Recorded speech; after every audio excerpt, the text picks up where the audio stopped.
Melissa Pearson, and I am the director of PR Kids. We established unofficially 5 years ago. My sister and I both are early childhood specialists, so we started working with GSRP, which is like a 4-year-old federally based preschool program, and then Head Start and Early Head Start.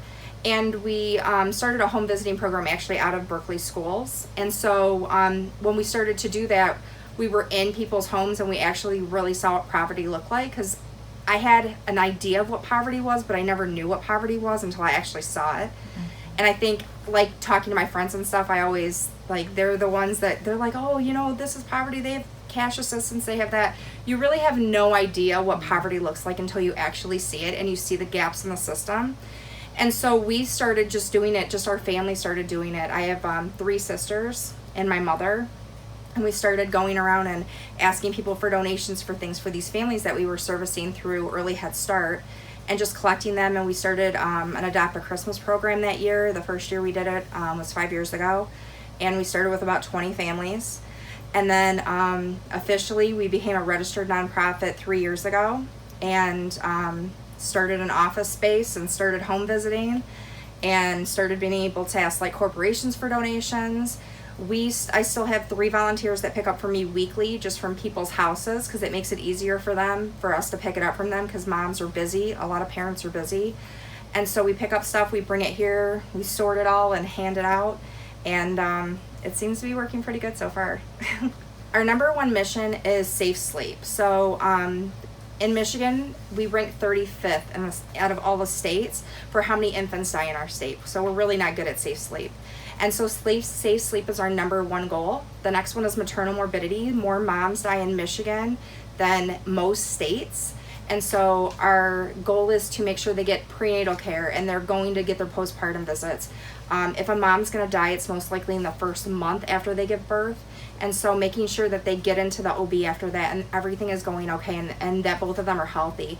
And a lot of people think that, you know, well, my mom, you know, slept in bed with me, or my mom did this with me. So breaking those traditions and introducing this is what really keeps babies alive is our main goal. And then our 3rd goal would be making sure that everyone in the household has everything that they need. They have food, they have hygiene, they have furniture in their house. They'll have a house with not a stick of furniture in it. They have clothes, they have everything that they need so that their basic needs are met, so they can start focusing on things like getting a job, going back to school, things like that. Currently, we have 350 clients currently.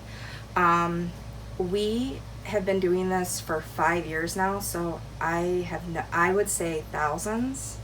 I really can't. I mean, we only keep a child till 18 months. So from pregnancy all the way to 18 months, I would say thousands of people we've helped already, and we service 13 counties in Michigan. Currently on staff, I have 13 clinicians that are out in the field, and then I have 4 office staff, including myself. And then volunteers, we need them. Desperately need them. I have 4 people that on a regular basis go and pick up donations for me. I have 1 lady who comes in and she'll help with like fundraising sometimes. And then she also helps like write mini grants and stuff for us, but those are the only people that I have volunteering. And we have asked a lot. I just have not been able to get into the right niche of that yet. $5,000, honestly, we would spend it all on diapers.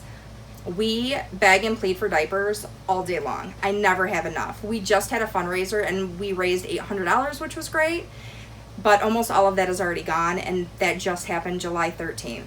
And it's almost all gone on diapers. I never have enough diapers. And when we don't have enough diapers, what happens is that those babies sit in one diaper all day long because their parents can't afford to buy diapers, and then the babies get sick from being in dirty diapers all day long. So it would buy us $5,000 worth of diapers, which would be amazing.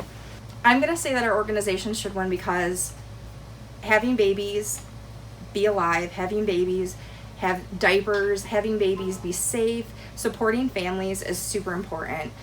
A lot of people get so caught up in their day-to-day and worrying about themselves that they forget that they're people who are struggling. Like, a lot of people see homeless people and they think, oh, they're drug addicts, or that's really not the case. I have moms that are homeless. I have moms that sleep in cars. I have moms that sleep on the street. Like, I'm gonna cry. you really don't know what poverty is or what it looks like until you actually work with it. So one of our moms came to us. She was a teen mom. She was about 16, I think, when she delivered. It was her first baby. She then went on to have a second baby with our program. She went from living with a friend because she has no relationship with her mother or her father, which actually happens a lot in families that suffer from poverty. They have no social support. That friend kicked her out. We were able to get her housing. She now has her own apartment. She has 2 kids. She has a good family planning method going. She has a very successful job. She actually finished her associate's degree, and she's going for her bachelor's degree now. And she, when she can, she'll, you know, call up and she'll like, do you need anything? You know, she even tries to help us, even though she's like doing well. She's going to school. She's working full time. Her kids are doing great, but she's a busy person, but she still tries to help us. So I would say that's probably one of our best stories, that we were able to break the cycle of poverty and have them move on to something else. Is there anything else you want to add? Just thank you for this opportunity. I just feel like we don't get enough PR for our nonprofit, which is funny because PR is the first name of our nonprofit, but we really don't get a lot of it. And this is just an absolutely fantastic opportunity, and I'm so thankful for whoever wins and that you guys are doing this. You're welcome. What does PR stand for? How did you come up with the name? So my sister actually owns an early childhood consultant, and her last name is Pearson Ringer, so that's where the PR came from. It's just part of her, it was easier to do an umbrella company for the nonprofit. Wonderful. Well, thank you. Thank you.